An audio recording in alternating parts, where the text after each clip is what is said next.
É, pessoal, hoje a coisa tá feia, hoje a parada tá sinistra e a gente tem que falar de coisa muito, mas muito séria aqui, que são aí os presos de 8 de janeiro. Ou melhor ainda, não os presos, os exilados.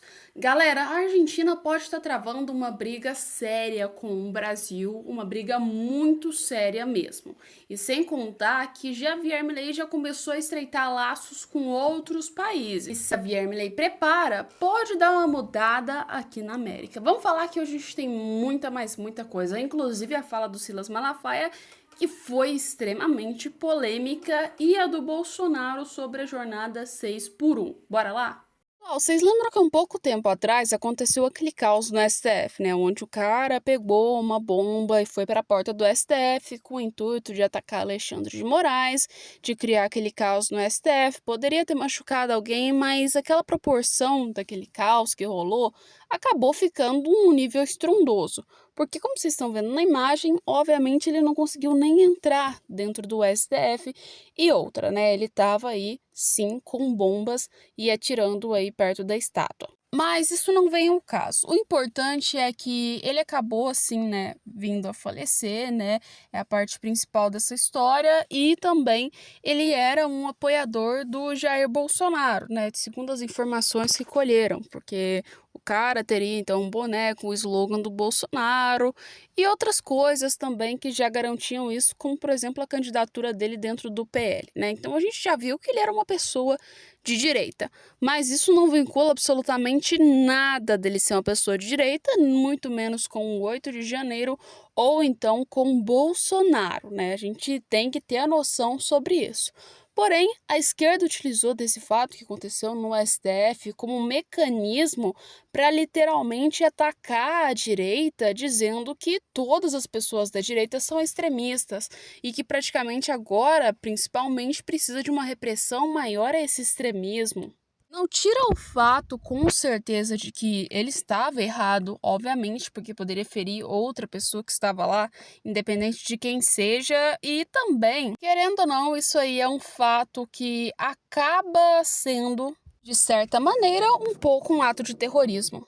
Porque não é normal você ver uma pessoa que pega bomba e vai praticamente para a porta do STF. Então, assim, foi, obviamente, um ato. Por exemplo, a gente teve agora uma influenciadora que pegou, né, e ameaçou prender todos os deputados do PL numa praça e tacar fogo. Então, assim, também tem que ser considerado uma coisa grave, porque querendo ou não é uma coisa grave. Só que as coisas vêm sendo tratadas com medidas diferentes, não só para esse caso da estátua, mas também para outros casos que já aconteceram no Brasil. E exatamente esse ponto que deixou bastante coisa assim, né, em questão, em pergunta, entre os deputados e entre as alas da oposição, porque uma coisa é certa, a esquerda está sim fazendo um alarme terrível, como se isso fosse assim um massacre que tivesse acontecido, né? Vamos falar ainda mais, usando como uma espécie de palanque político para piorar ainda mais a situação. E no meio dessas falas, o Silas Malafaia fez uma fala que praticamente é um pouco, vamos falar assim, polêmica, na verdade, sobre esse ato que aconteceu na porta do STF. Segundo Silas Malafaia, o homem-bomba, ele tinha problemas mentais. E a culpa, né, é por Moraes, no caso, então, do ato que aconteceu lá, né? Segundo o pastor Silas Malafaia, o líder da Assembleia de Deus Vitória em Cristo e aliado do ex-presidente Jair Bolsonaro, rebateu a fala do ministro do Supremo Tribunal Federal, Alexandre de Moraes, acerca do atentado do bomba ocorrido na noite de quarta-feira na Praça dos Três Poderes. Ele ainda culpou o ministro pelo ataque aos acusá-lo de acirrar os ânimos, então, dos bolsonaristas. Em sua primeira aparição pública após o ocorrido, Moraes alegou que o ato foi fruto do discurso de ódio e afirmou que a impunidade vai gerar mais agravante, então, as agressividades, né? A investigação do fato foi enviada ao magistrado após a Polícia Federal julgar que na conexão entre os ataques ao 8 de janeiro. Malafaia, por sua vez, publicou um vídeo nas redes sociais rebatendo as falas de Moraes. O pastor acusou o ministro de acirrar os ânimos dos bolsonaristas com decisões sobre o ato antidemocrático, então, do 8 de janeiro, e disse que ele agora tem que jogar para cortinas de fumaça sobre os atos ilegais que supostamente ocorreu. Resumindo, é um caso que vai dar muita polêmica ainda. Pode preparar para vocês verem isso. Mas põe aí nos comentários. Enquanto aqui no Brasil tá uma situação meio caótica com o 8 de janeiro, pois é, na Argentina também não tá diferente. A situação tá bem igual e, aliás, com o 8 de janeiro. Pois é, gente, a Argentina, ela meio que assim, emitiu mandados de prisão contra 61 foragidos do 8 de janeiro. Vamos entender essa situação para vocês verem. A justiça. Vamos partir agora para um assunto também muito importante que aconteceu na Argentina. Por lá, a justiça argentina emitiu mandados de prisão contra 61 foragidos do 8 de janeiro. Nós sabemos, vocês que nos acompanham, de que vários condenados pelo 8 de janeiro fugiram para a Argentina, se refugiaram lá por conta da vitória de Javier Milei. E hoje a justiça argentina emitiu mandados de prisão contra 61 foragidos brasileiros que tiveram os pedidos de extradição enviados pelo Brasil. A Folha de São Paulo confirmou essa informação. A decisão foi do juiz Daniel Cafecas, chefe da terceira vara lá em Buenos Aires. As ordens de captura foram emitidas e até aqui já há 2 brasileiros detidos. Mas e aí, o que vocês acham dessa decisão da Argentina? A Argentina vai criando várias estratégias e várias medidas que agradam e não agradam as pessoas, né? E uma das medidas que serão criadas agora também é uma aliança que propõe aí a Argentina para que a Argentina, Estados Unidos, Itália e Israel se unam. Durante os discursos na cúpula, Conferência de Ação Política Conservadora, o CEPAC, na Flórida, deste dia 15, sexta-feira, Javier Milei sugeriu a criação de um pacto entre os países, guardiões da legado oriental. De acordo com ele, a Argentina, junto com os Estados Unidos, junto com a Itália e Israel, forma uma aliança de nações livres, estabelecendo novos laços políticos, mas também comerciais, culturais, diplomáticos e militares. Ainda segundo Milei, o Ocidente está sendo ameaçado pela hegemonia da cultura da esquerda e agradece, ainda o fato que Trump agora entrou para os Estados Unidos e ele acredita que deve se unir para enfrentar essa barbaridade. O presidente argentino participou então na quinta-feira de um jantar com o presidente eleito então Donald Trump e na ocasião também acrescentou ao bilionário Elon Musk os seus agradecimentos por ter salvado a humanidade. Milei convidou ambos para a próxima cúpula conservadora que acontecerá em dezembro em Buenos Aires. Mas aí, o que vocês acham que vai acontecer com a Argentina e essa aliança vai rolar ou não vai rolar essa aliança? Põe aí nos comentários. Mas enquanto a Argentina está tendo o seu caos político, a gente tem outros problemas que também estão rolando à solta aqui no Brasil, que é a jornada 6x1, né? Agora está tendo o movimento da esquerda para contra essa jornada, só que vocês sabem, né? A palhaçada de sempre. Dá uma olhada só.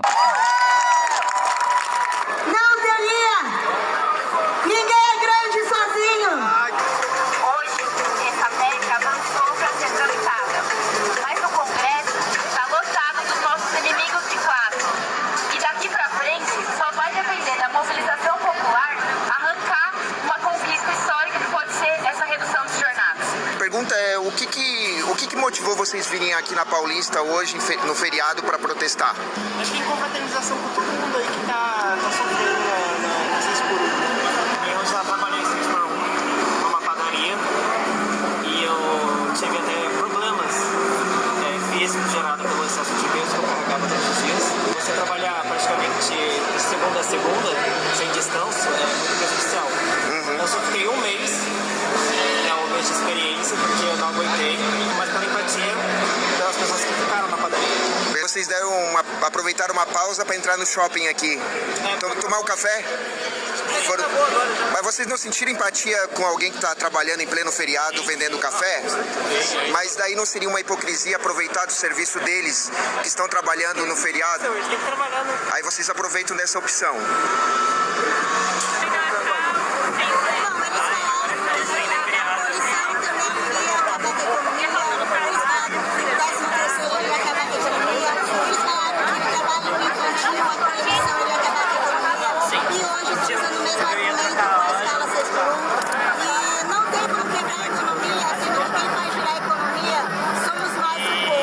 Ah, você tá de brincadeira, que não tem como quebrar aqui a economia, né? Tá de brincadeira, pelo amor de Deus, que é isso? Olha, eu rezo para que isso não seja um professor de faculdade ou então um outro professor de ensino fundamental ou alguma coisa nesse sentido, porque pelo amor de Deus. Incrível a hipocrisia, gente.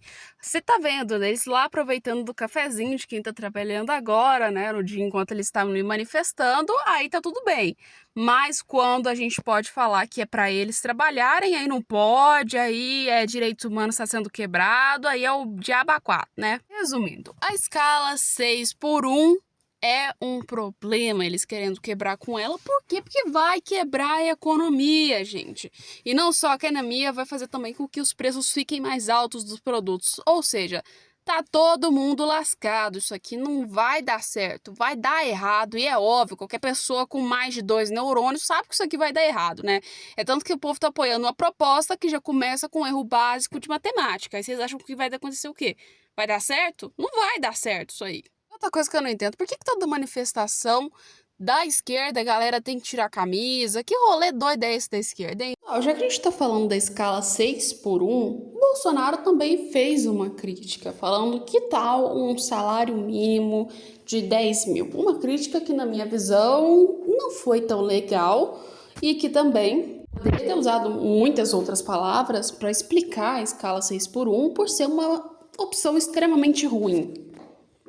Mas não gostei muito dessa fala. Acho uma fala que, assim, não saiu tão sutil essa fala. Mas aqui, o ex-presidente Jair Bolsonaro orientou a bancada do partido PL a agir de forma maliciosa com relação à proposta de emenda da Constituição PEC que propõe o fim da escala de trabalho 6x1. Evento na sede do PL na quarta-feira, dia 13, Bolsonaro afirmou que os parlamentares não podem cair na armadilha e se opor contra o tema.